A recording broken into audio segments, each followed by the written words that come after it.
Kaya si Maring Judith, nakabili siya ng bagong alahas. Ang kapal niya. Ako, bilhan mo rin ako ng ganun. Gusto ko 24 karat. Yung mas makapal, tsaka yung mas mahaba. Hindi ako papakabog. Bilhan mo ako nun, ha? Han. Tingnan mo si Maring Judith, oh. Nakabili siya ng bagong aircon. 1 horsepower.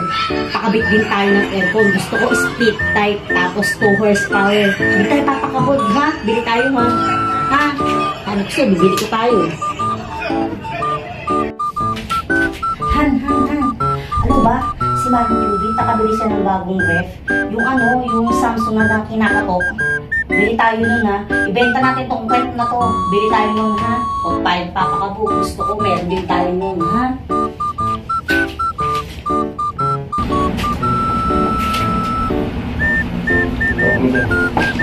Si Maring Judith, nakipaglaro din sa 5-6 na kanan na.